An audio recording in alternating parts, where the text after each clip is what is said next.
നമസ്കാരം, സകലഭാര കേരളത്തിലേക്ക് സ്വാഗതം. പ്രധാന വാർത്തകൾ. തിരുവനന്തപുരം പാലോട് നവവധുവിന്റെ മരണം കൊലപാതകമെന്ന് കുടുംബം. ഇന്ദുജിയെ തൂങ്ങിയ നിലയിൽ കണ്ടത് ഭർതൃഗൃഹത്തിൽ. ശരീരത്തിലെ പാടുകൾ മർദ്ദനമേറ്റതിനാലെന്ന് സൂചന. ഭർത്താവ് അഭിജിത്തിനെ പോലീസ് ചോദ്യം ചെയ്തു. ശിശുക്ഷേമ സമിതിയിൽ ക്രൂരത കാട്ടി ആയമാരെ ഇന്ന് കസ്റ്റഡിയിൽ വാങ്ങും. 2.5 വയസ്സുകാരിയെ മുറിവേൽപ്പിച്ചവർ തെളിവ് നശിപ്പിക്കാൻ ശ്രമിച്ചെന്ന് പോലീസ്. 3 പ്രതികളെയും വിശദമായി ചോദ്യം ചെയ്യാൻ പോലീസ്. എറണാകുളം ചേരാനല്ലൂരിൽ നാട്ടുവഴികൾ അടച്ച ദേശീയപാത. അടിപ്പാതകളില്ലെന്ന് ആരോപിച്ച് ജനകീയ സമരത്തിനൊരുങ്ങി നാട്ടുകാർ.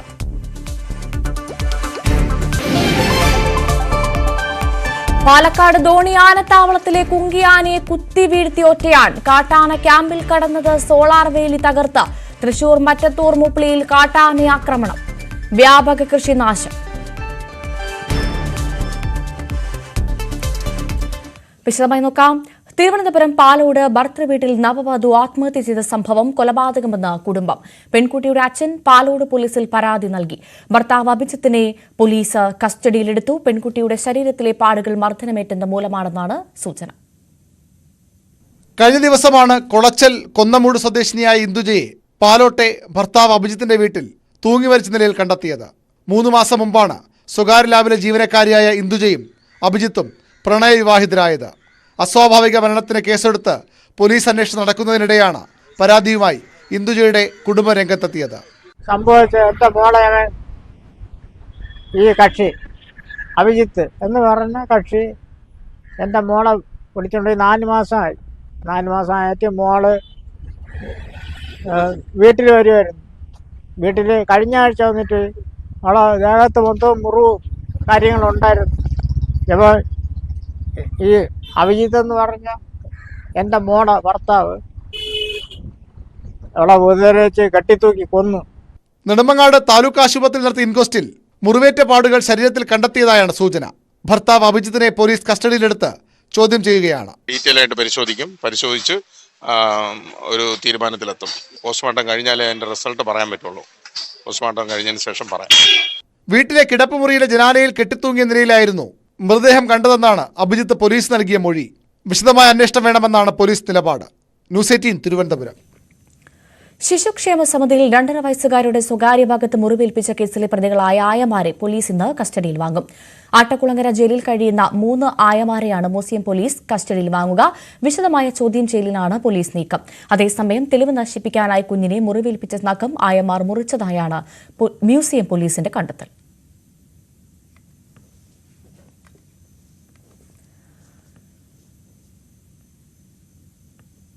പാലക്കാട് ധോണി ആനത്താവളത്തിലെ കുങ്കിയാന അഗസ്റ്റിന് നേരെ കാട്ടാന ആക്രമണം. സോളാർ വേലി തകർത്ത് ക്യാമ്പിനകത്ത് കയറിയ ഒറ്റയാനാണ് അഗസ്റ്റിനെ കുത്തിവീഴ്ത്തിയത്. ധോണിയുടെ സമീപ പ്രദേശമായ മായാപുരത്ത് പുലി സാന്നിധ്യം കണ്ടെത്തിയതോടെ മേഖല വന്യമൃഗ ഭീതിയിലാണ്. ധോണിയിലെ ആനക്യാമ്പിൽ 2 ആനകളാണുള്ളത്. കുംകിയാനയായ അഗസ്റ്റിനും കുംകി പരിശീലനം നേടിയ PT7 എന്ന ധോണിയും. വനമേഖലയോട് ചേർന്നുള്ള ക്യാമ്പ് തുടർച്ചയായി മതപ്പാടൽ ഒറ്റയാൻ ലക്ഷ്യം വയ്ക്കുകയാണ്.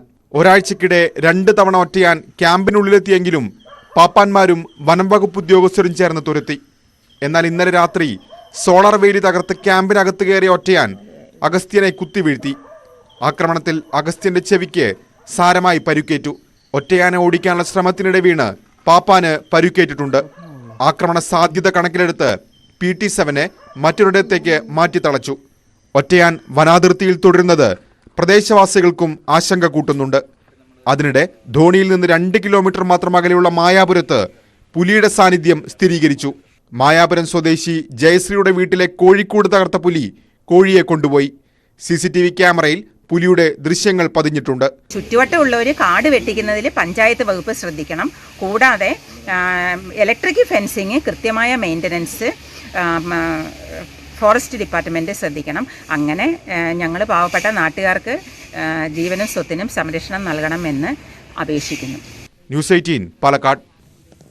തൃശൂർ മറ്റത്തൂർ മൂപ്ലിയിൽ കാട്ടാന ആക്രമണം. മേഖലയിൽ വ്യാപക നാശമാണ് ആനകൾ വരുത്തിയത്. മുപ്ലിയിൽ കാട്ടാനകൾ തമ്പടിച്ചു തുടങ്ങിയിട്ട് ദിവസങ്ങളായി. താളൂപ്പാടം സ്വദേശി കളത്തിങ്കൽ ഡേവിസിന്റെ പാട്ടഭൂമിയിലെ 200ഓളം വാഴകൾ ആനക്കൂട്ടം നശിപ്പിച്ചു. കർഷകനായ ഡേവിസ് കൃഷിയിറക്കിയ 2000ഓളം വാഴകളിൽ 600 എണ്ണവും ആനകൾ തിന്നും ചവിട്ടിയും നശിപ്പിച്ചു. കാട്ടാനശല്യം പതിവായതോടെ പരുന്തുപ്പാറയിലെ കൃഷി ഡേവിസ് ഉപേക്ഷിച്ചു. നിസ്സഹായാവസ്ഥയിലാണ് ഇവിടുത്തെ കർഷകർ. കാർഷിക ലോൺ എടുത്തിട്ടാണ് ഇത്തരം മേഖലകളിൽ ഞങ്ങൾ കൃഷി ചെയ്യുന്നത്. ഒന്നെങ്കിൽ ഞങ്ങൾക്ക് ഞങ്ങളുടെ കാർഷിക മേഖലയിലുള്ള ലോണുകൾക്ക് മൊറട്ടോറിയം പ്രഖ്യാപിക്കുകയും ഞങ്ങളുടെ കാർഷിക കടങ്ങൾ എഴുതി തള്ളുകയും വേണം. ഈ ആനയുടെ ശല്യം കാരണം ഞങ്ങൾ നിരന്തരം ബുദ്ധിമുട്ടുകയാണ്. ഞങ്ങളുടെ കാർഷിക ലോണുകൾ എഴുതി തള്ളുക തന്നെ വേണം ഇത്തരം അവസ്ഥയിൽ. വന്യജീവികൾ കൃഷി നശിപ്പിച്ചാൽ വനം വകുപ്പ് ഇടപെടൽ കാര്യക്ഷമമല്ലെന്നാണ് പരാതി. ഉദ്യോഗസ്ഥർ സ്ഥലം സന്ദർശിച്ചു പോകുന്നതൊഴിച്ചാൽ മറ്റ് നടപടിയില്ല. ഇത് 6ഓളം തവണയാണ് ഇപ്പോൾ ആനകൾ ഇവിടെ ഇറങ്ങി ഈ വാഴകളെല്ലാം നശിപ്പിച്ചിരിക്കുന്ന ഒരു വലിയ ദുരന്തമായി മാറിയിരിക്കുന്ന ഒരു വാഴത്തോട്ടത്തിലാണ് നമ്മളിപ്പോൾ നിൽക്കുക. ഇവിടെ ജനങ്ങളുടെ ദുരിതങ്ങൾ ചോദിച്ചറിയാനോ അല്ലെങ്കിൽ ആ പ്രശ്നങ്ങൾക്ക് പരിഹാരം ചെയ്യാനോ സർക്കാരുകൾ ഒരു തരത്തിലും ഇടപെടുന്നില്ല എന്നുള്ളതാണ്. ന്യൂസ് 18 തൃശൂർ. നിർമ്മാണം പുരോഗമിക്കുന്ന ദേശീയപാത 66-ൽ ആവശ്യത്തിന് അടിപ്പാതകളില്ലെന്ന പരാതി ശക്തമാകുന്നു. പാത കടന്നുപോകുന്ന വിവിധ പ്രദേശങ്ങളിൽ ഇതിനായി സമരം ആരംഭിച്ചിട്ടുണ്ട്. ഇടപ്പള്ളി ചേരാനല്ലൂരിൽ അടിപ്പാത നിർമ്മിക്കണമെന്നാവശ്യപ്പെട്ടുകൊണ്ടുള്ള ജനകീയ സമരം ശക്തി പ്രാപിക്കുകയാണ്.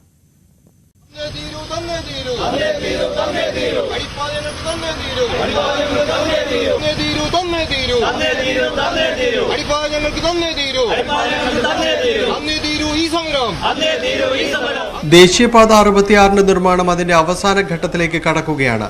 എറണാകുളം ജില്ലയിലെ പ്രവർത്തനങ്ങളാണ് കൂടുതലും പൂർത്തീകരിക്കാനുള്ളത്.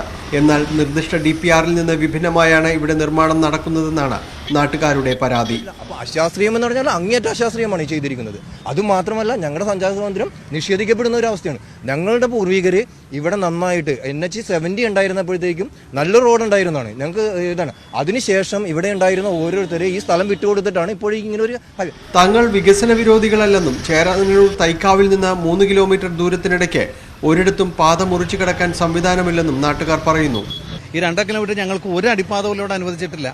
അപ്പോൾ ഞങ്ങൾ എങ്ങനെ യാത്ര ചെയ്യും? അടുത്ത കാലത്ത് ഞങ്ങൾക്ക് മാത്രമല്ല വരും തലമുറക്ക് ഉണ്ടാകുന്നൊരു ഭവിഷ്യത്താണ് ഞങ്ങളുടെ ചൂണ്ടിക്കാണിക്കുന്നത്. ഇപ്പോൾ ഇവിടെ വിട്ട് കഴിഞ്ഞാൽ 1 കിലോമീറ്റർ കുന്നുംപുറം പോകണം, അല്ലെങ്കിൽ 1 മീറ്റർ കണ്ടെയ്നർ റോഡ് പോകണം. ഈ 2 സ്ഥലത്തേക്ക് പോയിട്ട് നമുക്ക് തിരിച്ചു വരാൻ സാധിക്കുകയുള്ളൂ. പക്ഷെ അത് ജനങ്ങൾക്ക് ഒരിക്കലും ഒരു പ്രായമായ ആളുകൾക്കൊക്കെ വളരെയേറെ ബുദ്ധിമുട്ടുണ്ടാക്കുന്ന ഒരു വിഷയമാണ്. അടിപ്പാത നിർമ്മാണം ആവശ്യപ്പെട്ട് ഹൈവേ അവകാശ സംരക്ഷണ സമിതിയുടെ ആഭിമുഖ്യത്തിൽ അനിശ്ചിതകാല സമരം ആരംഭിച്ചിരിക്കുകയാണിവിടെ. ന്യൂസ് 18 കൊച്ചി. സഞ്ചാരികളുടെ തിരക്ക് നിയന്ത്രിക്കുന്നതിന് തമിഴ്നാട് സർക്കാർ നീലഗിരി ജില്ലാ പ്രവേശനത്തിന് ഏർപ്പെടുത്തിയ പാസ് കാരണം ടൂറിസ്റ്റുകൾ ഊട്ടി യാത്ര ഒഴിവാക്കുന്നതായി വ്യാപാരികൾ. മദ്രാസ് ഹൈക്കോടതിയുടെ ഉത്തരവ് പ്രകാരമാണ് ഊട്ടിയിലേക്കുള്ള സഞ്ചാരികൾക്ക് പാസ് നിർബന്ധമാക്കിയത്. മെയ് 7 മുതലാണ് ഊട്ടിയിലേക്കുള്ള സഞ്ചാരികൾക്ക് പാസ് നിർബന്ധമാക്കിയത്. ജൂൺ 30 വരെയും പിന്നീട് സെപ്റ്റംബർ 30 വരെയും നീട്ടി. ഇപ്പോൾ കോടതിയുടെ നിർദ്ദേശപ്രകാരം ഡിസംബർ 30 വരെ വീണ്ടും നീട്ടിയിരിക്കുകയാണ്. നീലഗിരി ജില്ലയുടെ പ്രവേശന കവാടങ്ങളിലെല്ലാം പാസ് പരിശോധന ഏർപ്പെടുത്തിയിട്ടുണ്ട്. പാസ് ഇല്ലാതെ വരുന്ന യാത്രക്കാർക്ക് നീലഗിരി അതിർത്തി പ്രദേശങ്ങളിലെ ചെക്ക് പോസ്റ്റുകളിൽ ജീവനക്കാർ ഓൺലൈൻ വഴി പാസ് എടുത്തു നൽകുന്നുണ്ടെങ്കിലും അവധി ദിവസങ്ങളിൽ അതിർത്തിയിൽ വാഹനത്തിരക്കേറെയാണ്. വഴിയിൽ കെട്ടിക്കിടക്കേണ്ടി വരുന്നതിനാൽ ഊട്ടിയിലേക്കുള്ള പല ടൂറിസ്റ്റുകളും മൈസൂർ, മുതുമല, ബന്ദിപ്പൂർ എന്നിവിടങ്ങളിലെ വിനോദസഞ്ചാര മേഖലകളിലേക്ക് റൂട്ട് മാറ്റുകയാണ്. ഇത് ഊട്ടി കേന്ദ്രീകരിച്ചുള്ള വ്യാപാര മേഖലയെ കാര്യമായി ബാധിച്ചതായി ഊട്ടിയിൽ 60 വർഷത്തോളമായി ഹോട്ടൽ ബിസിനസ് ചെയ്തുവരുന്ന മലയാളി അസോസിയേഷൻ പ്രസിഡന്റ് നിത്യസത്യൻ പറയുന്നു. ഊട്ടി ഏറ്റവും പ്രധാനമായി ടൂറിസ്റ്റുകളെ മാത്രം കേന്ദ്രീകരിച്ച് പ്രവർത്തിക്കുന്ന ഒരു സ്ഥലമാണ്. അതുകൊണ്ട് തന്നെ ഹോട്ടൽ മേഖല, കോട്ടേജ് മേഖല, ലോഡ്ജിംഗ് മേഖല, ഫുഡ് ഇൻഡസ്ട്രി, ബേക്കറി, അതുപോലെ ടാക്സിക്കാർ, ഓട്ടോക്കാർ, ഗൈഡ്, ഇങ്ങനെ നിരവധി മേഖലകൾ, ടൂറിസവുമായി ബന്ധപ്പെട്ട നിരവധി മേഖലകളിലെ ആളുകൾക്കാണ് പാസിൻ്റെ ഒരു നിബന്ധന കൊണ്ട് ബുദ്ധിമുട്ടുണ്ടാകുന്നത്. പാസ് അവർ പറയുന്ന ഏറ്റവും പ്രധാനപ്പെട്ട ഒരു കാര്യം, ഗവൺമെൻറ് പറയുന്ന ഒരു പ്രധാനപ്പെട്ട കാര്യം, വരുന്ന സഞ്ചാരികളുടെ വാഹനങ്ങളുടെ അമിത വരവ് കൊണ്ട് റോഡ് ബ്ലോക്കാവുന്ന ഒന്നാണ്. ഞങ്ങൾ പറയുന്നത്, ഊട്ടിക്കാർ പറയുന്നത്, ഊട്ടിയിൽ ജീവിക്കുന്ന ഞങ്ങൾ നിരവധി അസോസിയേഷനിൻ്റെ ആളുകളുണ്ട്. ഞങ്ങൾ പറയുന്നത് ഇവിടെ ആവശ്യം ഇൻഫ്രാസ്ട്രക്ചറാണ് ഡെവലപ്പ് ചെയ്യേണ്ടത്, റോഡ് സൗകര്യം ഡെവലപ്പ് ചെയ്യണം. അല്ലാതെ നമ്മൾ വരുന്നവരെ വേണ്ട എന്ന് പറയുമ്പോൾ നമ്മളുടെ എക്കണോമിയാണ് ഇവിടെ തകരാറിലാകുന്നത്. ഇവിടെ ജീവിക്കുന്ന ഓരോ ആളുകൾക്കും ഉണ്ടാകേണ്ടുന്ന ദൈനംദിന ജീവിതത്തിന് തന്നെ പ്രശ്നങ്ങളാണ്. പ്രതിസന്ധി രൂക്ഷമായതോടെ വ്യാപാര സംഘടനകളും മറ്റു മേഖലകളിലുള്ളവരും സംയുക്തമായി മുഖ്യമന്ത്രിയെ കണ്ട് ഇ-പാസ് സംവിധാനം ഒഴിവാക്കി കിട്ടാനുള്ള ശ്രമത്തിലാണ്. വിഷയത്തിൽ കോടതി ഇടപെട്ടതിനാൽ സർക്കാരിന് എത്ര കണ്ട് ഇടപെടൽ നടത്താനാകുമെന്ന് നിശ്ചയമില്ല. വാഹനങ്ങളുടെ ആധിക്യമുണ്ടെങ്കിൽ അതിനുള്ള സൗകര്യം ഏർപ്പെടുത്തുകയാണ് വേണ്ടതെന്നാണ് വ്യാപാരികളുടെ പക്ഷം. രാജ്യത്തെ ഏറ്റവും വലിയ ടൂറിസം കേന്ദ്രമായ ഊട്ടിയിലേക്ക് സഞ്ചാരികൾക്ക് വിലക്കേർപ്പെടുത്താതെ റോഡുകളും പാർക്കിംഗ് സൗകര്യങ്ങളും ഉൾപ്പെടെ പശ്ചാത്തല സൗകര്യം മെച്ചപ്പെടുത്തി ഗതാഗത തടസ്സം ഒഴിവാക്കാനാകുമെന്നാണ് മുഖ്യമന്ത്രിക്ക് നൽകാനുള്ള നിവേദനത്തിൽ വ്യാപാരി സംഘടനകൾ ചൂണ്ടിക്കാണിക്കുന്നത്. ന്യൂസ് 18 മലപ്പുറം. കോഴിക്കോട് വടകര ചേറോട് ദേശീയപാതയിൽ 9-കാരിയെയും മുത്തശ്ശിയെയും ഇടിച്ചിട്ട ശേഷം നിർത്താതെ പോയ കാർ 10 മാസത്തിനു ശേഷം പോലീസ് കണ്ടെത്തിയപ്പോഴും തീരാ ദുരിതത്തിലാണ് ഇന്നും ദൃശാന. കോമയിൽ കഴിയുന്ന മകളുടെ ചികിത്സാ ചിലവ് താങ്ങാനാവാതെ കഷ്ടപ്പെടുകയാണ് ഈ കുടുംബം.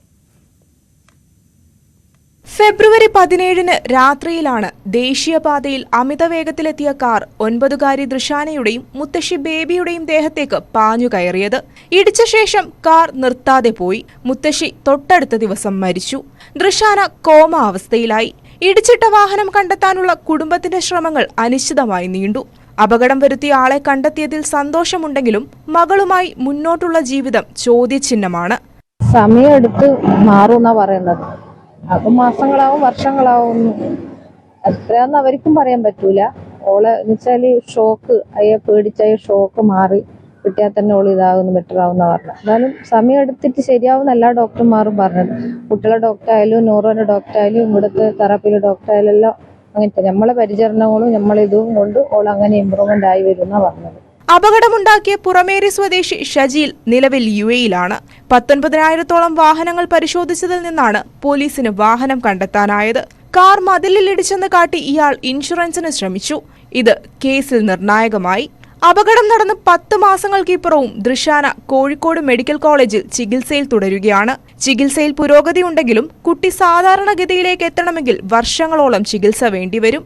തിങ്കളാഴ്ച ആശുപത്രിയിൽ നിന്ന് ഡിസ്ചാർജ് ചെയ്യും. തുടർ ചികിത്സയും ജീവിത ചെലവുകളുമടക്കം വൻ സാമ്പത്തിക ബാധ്യതകളാണ് കുടുംബത്തെ കാത്തിരിക്കുന്നത്.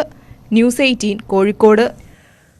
രാസലഹരി ഉപയോഗിച്ച് വിദഗ്ധമായി രക്ഷപ്പെടുന്നവരെ കുടുക്കാൻ നൂതന വിദ്യയുമായി തിരുവനന്തപുരം സിറ്റി പോലീസ്. ലഹരി വസ്തുക്കളിലെ രാസപദാർത്ഥങ്ങളുടെ സാന്നിധ്യം കണ്ടെത്താൻ സഹായിക്കുന്ന സാങ്കേതിക സംവിധാനമാണ് സിറ്റി പോലീസിന് ലഭ്യമായിരിക്കുന്നത്. കൂടുതൽ കൃത്യതയോടെ മിനിറ്റുകൾക്കുള്ളിൽ പരിശോധനാ ഫലം അറിയാമെന്നതാണ് ഇതിന്റെ സവിശേഷത.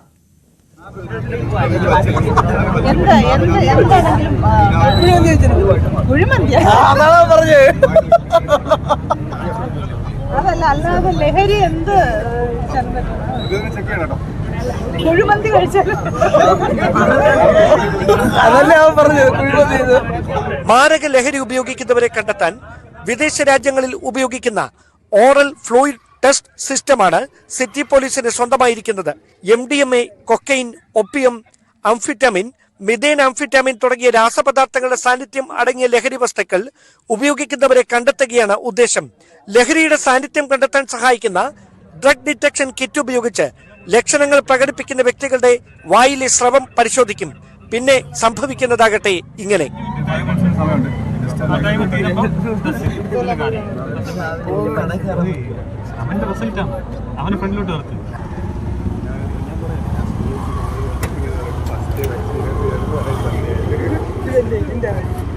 പരിശോധനയ്ക്ക് വിധേയമാക്കുന്ന സ്രവത്തിൽ ഏതെങ്കിലും രാസപദാർത്ഥങ്ങളുടെ സാന്നിധ്യം ഉണ്ടെങ്കിൽ കണ്ടെത്താൻ സഹായിക്കുന്ന സംവിധാനമാണ് ഡ്രഗ് ഡിറ്റക്ഷൻ അനലൈസറിൽ ഉള്ളത്. ഇതിന്റെ നമ്മൾ ഈ പുതിയതായിട്ട് ഇപ്പോൾ കേരള പോലീസ് ഇൻട്രൊഡ്യൂസ് ചെയ്തിരിക്കുന്ന ഇതുമായിട്ട് ബന്ധപ്പെട്ട് ഡിറ്റക്ഷൻ റേറ്റ് വളരെ ഫാസ്റ്റാണ്. ഒരു 5 minutes to 5 minutes 4 seconds കൊണ്ട് തന്നെ നമുക്ക് അതിൻ്റെ റിസൾട്ട് അറിയാൻ പറ്റുന്നത് വളരെ ഫാസ്റ്റായിട്ട് റിസൾട്ട് എടുക്കുന്നുണ്ട്. അപ്പോൾ അതുകൊണ്ട് തന്നെ നമുക്ക് അതിനകത്തുള്ള ക്വിക്ക് ആക്ഷൻ എടുക്കാൻ പറ്റുന്നു എന്നുള്ളത് ഏറ്റവും പ്രധാനമായിട്ടുള്ള കാര്യമാണ്. ഈ ഇതുമായിട്ട് ബന്ധപ്പെട്ട് ലീഗലായിട്ട് തന്നെ ചെയ്യാൻ പറ്റുന്ന രീതിയിലാണ് ഇതിൻ്റെ റിസൾട്ട്സും കാര്യങ്ങളൊക്കെ കിട്ടുന്നത്. ഇത് ആക്യുറസി കൂടുതലാണ്. ആക്യുറസി വളരെ ആക്യുറേറ്റ് ആണ്. ഞാൻ ഇന്ന് വരെ ടെസ്റ്റ് ചെയ്തതിൽ എല്ലാം വളരെ ആക്യുറേറ്റ് ആയിട്ടുള്ള റിസൾട്ട്. ഈവൻ ആ പോസിറ്റീവായ ആൾക്കാരോട് പോലും നമ്മൾ തിരിച്ച് വെരിഫൈ ചെയ്ത് ചോദിക്കുന്ന സമയത്ത് അവരുടെ പ്രോപ്പറായിട്ടുള്ള റെസ്പോൺസ് കറക്റ്റായിട്ടുള്ള കാര്യമെന്നാണ് അവർ പറയുന്നത്. റെസ്പോൺസ് 15 ലക്ഷം രൂപയാണ് ഈ സാങ്കേതിക സംവിധാനത്തിന്റെ വില. സ്രവ പരിശോധനയ്ക്കുള്ള ഒരു കിറ്റിന് ചെലവാകുന്നതാകട്ടെ 1800 രൂപയും. നിലവിൽ സർക്കാർ ചെലവിലാണ് പരിശോധനയ്ക്കുള്ള കിറ്റുകൾ എത്തിക്കുന്നത്. ന്യൂസ് 18 തിരുവനന്തപുരം. എറണാകുളം ജില്ലാ പഞ്ചായത്തിന്റെ നേതൃത്വത്തിൽ കാർഷിക വികസന കർഷക ക്ഷേമ വകുപ്പ് സംഘടിപ്പിക്കുന്ന ഫാം ഫെസ്റ്റിന് തുടക്കമായി. മന്ത്രി പി പ്രസാദ് ഉദ്ഘാടനം ചെയ്തു. ആന്റണി ജോണി MLA അധ്യക്ഷനായി.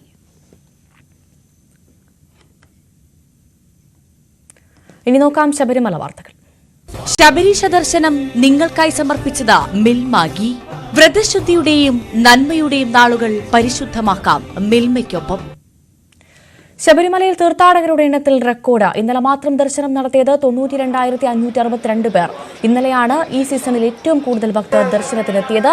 ഇന്നും വൻ ഭക്തജന തിരക്കാണ് സന്നിധാനത്ത്. ഉച്ചവരെ 50,000-ഓളം പേർ മല ചവിട്ടി. പമ്പ മുതൽ നിയന്ത്രണത്തോടുകൂടിയാണ് ഭക്തരെ കടത്തിവിടുന്നത്. സന്നിധാനം മുതൽ ശബരിപീഠം വരെ നീണ്ട ക്യൂ ഉണ്ട്. വരും ദിവസങ്ങളിലും തിരക്ക് തുടരുമെന്നാണ് ദേവസ്വം ബോർഡിന്റെയും പോലീസിന്റെയും വിലയിരുത്തൽ.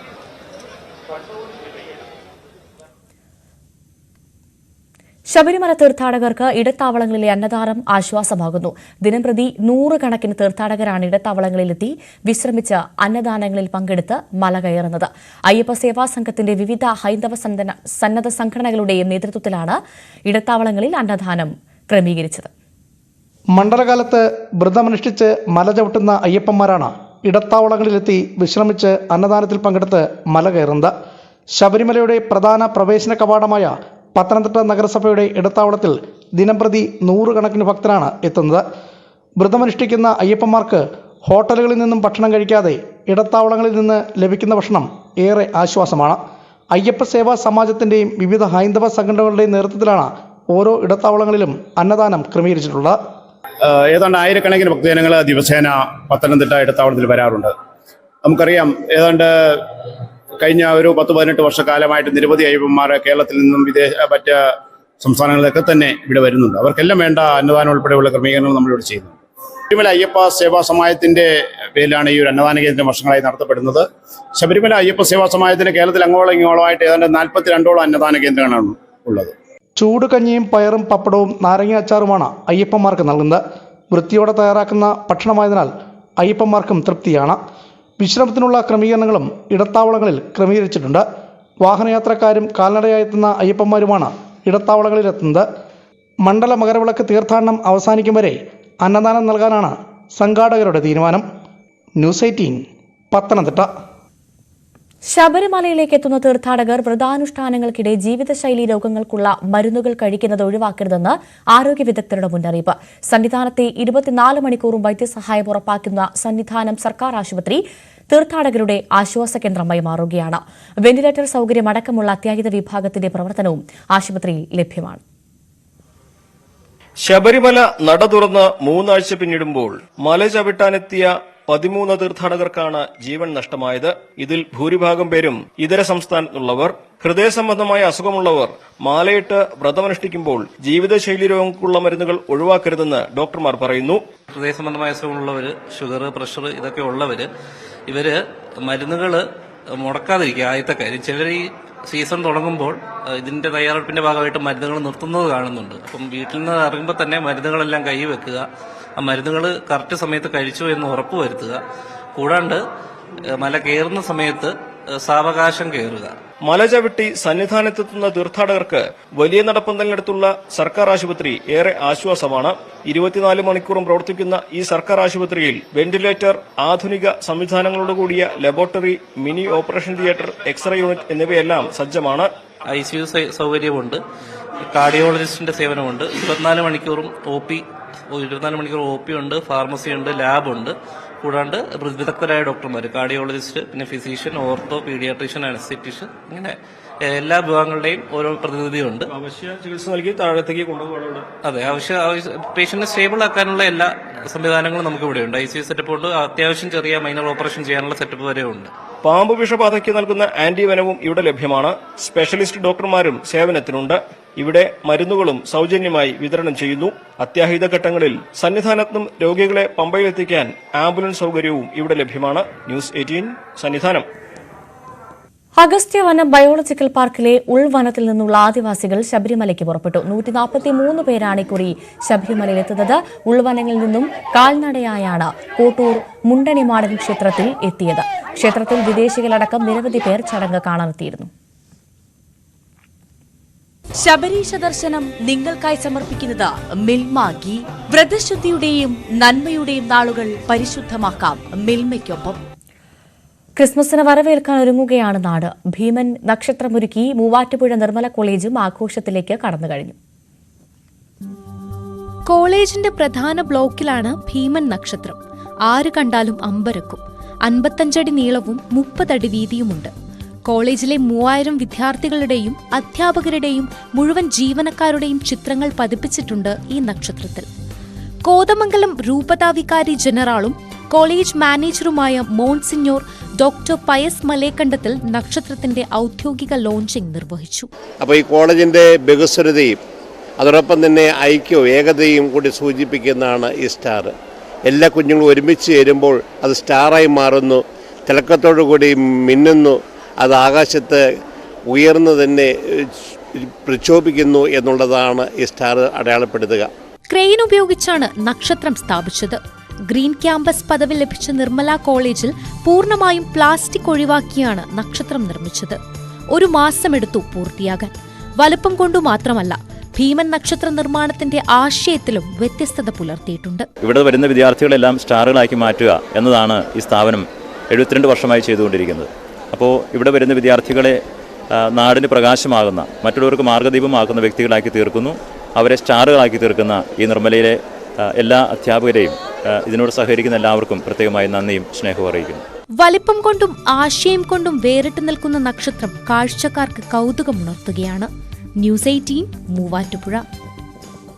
ഇ.കെ. നായനാരുടെ ഭാര്യ ശാരദ ടീച്ചറുടെ നവതി ആഘോഷം കണ്ണൂരിൽ നടന്നു. കേന്ദ്രമന്ത്രി സുരേഷ് ഗോപി, നിയമസഭാ സ്പീക്കർ എൻ ഷംസീർ, CPM നേതാവ് ഇ.പി. ജയരാജൻ തുടങ്ങിയവർ പങ്കെടുത്തു.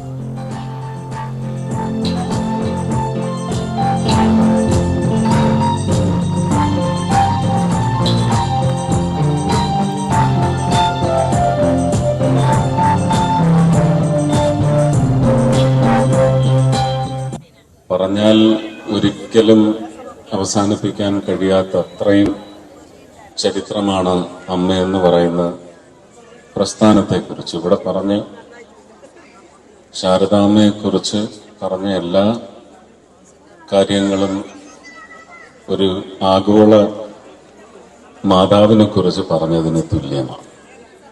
എല്ലാ അമ്മമാരും അങ്ങനെയാണ്. എൻ്റെ മക്കളുടെ അമ്മയായ രാധിക പോലും അങ്ങനെ തന്നെയാണ്. എൻ്റെ അച്ഛനെയാണ് എനിക്ക് ഏറ്റവും അധികം പരിചയമുള്ള ഒരച്ഛൻ. ആ അച്ഛൻ എങ്ങനെയായിരുന്നു? അതിൻ്റെ ഒരു അപ്പൂപ്പൻ അച്ഛനാണ് സഖാവ് നായനാരെന്ന് നേരത്തെ അറിയാവുന്നതാണ്. അതൊന്നുകൂടി ഓർമ്മപ്പെടുത്തിയപ്പോൾ ഒരമ്മയുടെ ഉത്തരവാദിത്വം എന്ന് പറയുന്നത് ശാരദാമ്മയെ സംബന്ധിച്ച് ഒരുപാട് പേരുടെ സ്വന്തമല്ലാത്ത, ബന്ധവുമല്ലാത്ത ഒരുപാട് പേര്, ഒരുപാട് മക്കൾക്ക് അമ്മയായി ഈ അമ്മ വർത്തിച്ചു എന്നതിനുള്ള ഏറ്റവും വലിയ ഉദാഹരണം ഞാൻ തന്നെ. വലിയൊരു രാഷ്ട്രീയക്കാരുടെ മനസ്സാണെങ്കിലും ചില സന്ദർഭങ്ങളിൽ സഖാവിന് ആ അനിയത്തിന്റെ മരണം ഉൾക്കൊള്ളാൻ പറ്റിയില്ല. അത് ഒളിവിൽ കഴിയുന്ന സമയത്താണ് അഞ്ചത്തിന്റെ കല്യാണം കഴിയുന്നതും മരിക്കുന്നതും എല്ലാം. അത് അറിയുന്നത് എത്രയോ കഴിഞ്ഞ ശേഷം. അപ്പൊ ആ ഒരു മനസ്സിൽ എപ്പോഴും ഉണ്ട് എന്ന് ഞാൻ ലാസ്റ്റ് വരെ അത് മനസ്സിലാക്കിയിട്ടുണ്ട്. ഞാൻ പറഞ്ഞു, രാഷ്ട്രീയത്തിന് അതീതമാണ്. ഞാനിത് എൻ്റെ അടുത്ത് സുരേഷ് ഗോപി നിൽക്കുന്നത്, രാഷ്ട്രീയം നിങ്ങൾ അതിൽ കാണാനേ പാടില്ല. ഞങ്ങൾ സ്നേഹം, അതാണ്. ഞാൻ എല്ലാ രാഷ്ട്രീയക്കാരും സ്നേഹിക്കുന്ന ഒരു വ്യക്തിയാണ്. അതിൽ ഞാൻ ഇപ്പം നിങ്ങളെ മുമ്പിൽ പറയുന്നത്, ഞാൻ എല്ലാവരെയും ഒരേപോലെയാണ് ഞാൻ സ്നേഹിക്കുന്നത്. നേരത്തെ പറഞ്ഞില്ലേ, ഞാൻ കുട്ടികളെ സ്നേഹിക്കുന്നത്, അതേപോലെ തന്നെ ഞാൻ എല്ലാ വ്യക്തികളെയും ഞാൻ സ്നേഹിക്കുന്നത്. പക്ഷെ എല്ലാവർക്കും അറിയില്ല ഞാൻ നായനാരുടെ ഭാര്യയാണ്, വലിയ കമ്മ്യൂണിസ്റ്റുകാരിയാണ്. അത് മാത്രമേ ഞാൻ എനിക്ക് സ്നേഹിക്കുന്ന ഒരു മനസ്സെന്റെ ഹൃദയത്തിന് എപ്പോഴും ഉണ്ട്. മാലിന്യ പ്രശ്നത്തിൽ വീർപ്പുമുട്ടുകയാണ് വാഗമണും പരിസരവും. റോഡരികിലും ടൂറിസ്റ്റ് സ്പോട്ടുകളിലുമെല്ലാം കുമിഞ്ഞുകൂടിയ ടൺ കണക്കിന് മാലിന്യം വൻ പാരിസ്ഥിതിക പ്രശ്നങ്ങളാണ് സൃഷ്ടിക്കുന്നത്. മൊട്ടക്കുന്നുകളും കോടമഞ്ഞും ഉൾപ്പെടെ പ്രകൃതി ഒരുക്കിയ കാഴ്ചയുടെ പറുദീസയാണ് വാഗമൺ. എന്നാൽ ഈ മനോഹാരിത ഇല്ലാതാക്കും വിധമാണ് ഇവിടുത്തെ മാലിന്യ കൂമ്പാരം. പഞ്ചായത്തിന്റെ വിവിധ പ്രദേശങ്ങളിൽ നിന്നും ശേഖരിക്കുന്ന മാലിന്യം ചില സ്ഥലങ്ങളിൽ കൊണ്ടുവന്ന് കൂട്ടിയിട്ടിരിക്കുകയാണ്. അരുവികളും കൊച്ചു കൊച്ചു അരുവികളും തോടുകളും ഒക്കെ ഇത് മലിനീകരിക്കുന്നത് കൊണ്ട് ഈ പ്രദേശത്തേക്ക് ആളുകൾ വരാൻ മടിക്കുന്ന ഒരവസ്ഥാവിശേഷം കൂടി ഉണ്ടോ എന്ന് സംശയിക്കേണ്ടിയിരിക്കുന്നു. പഞ്ചായത്ത് സ്ഥാപിച്ച ഹരിത ചെക്ക് പോസ്റ്റുകൾ പ്രവർത്തനരഹിതമായതോടെ മാലിന്യം വാഗമണ്ണിലേക്ക് എത്തുന്നത് തടയാനുമാകുന്നില്ല. ഇവിടെ ഉണ്ടായിരുന്ന 5 ചെക്ക് പോസ്റ്റുകളിൽ നിരീക്ഷണ ക്യാമറകൾ സ്ഥാപിച്ച് ഫലപ്രദമായി പ്രവർത്തിപ്പിച്ചു കഴിഞ്ഞാൽ ഇവിടേക്ക് കടന്നു വരാനിടയുള്ള വാഹനങ്ങളെ നിരീക്ഷിക്കുന്നതിലൂടെ ഈ പ്രദേശത്ത് നിക്ഷേപിക്കാനിടയുള്ള മാലിന്യങ്ങൾ, വരുന്ന വഴികൾ, വരുന്ന വാഹനങ്ങളെ കൃത്യമായി നിരീക്ഷിക്കാൻ സാധിക്കും. വലിയൊരളവ് വരെ അതിനെ നിയന്ത്രിക്കാനും സാധിക്കും. കുമിഞ്ഞുകൂടിയ മാലിന്യം അടിയന്തരമായി നീക്കിയില്ലെങ്കിൽ പാരിസ്ഥിതിക പ്രശ്നങ്ങൾക്കും ഇടയാക്കുമെന്നാണ് ആശങ്ക. ന്യൂസ് 18 ഇടുക്കി. പൂർണ്ണമാകുന്നു സകലമാന കേരളം. ഇനി ഇടവേളയ്ക്ക് ശേഷം കാണാം സ്പോട്ട് ലൈവ്. ടോം കുര്യാക്കോസ് ചേരും. നമസ്കാരം.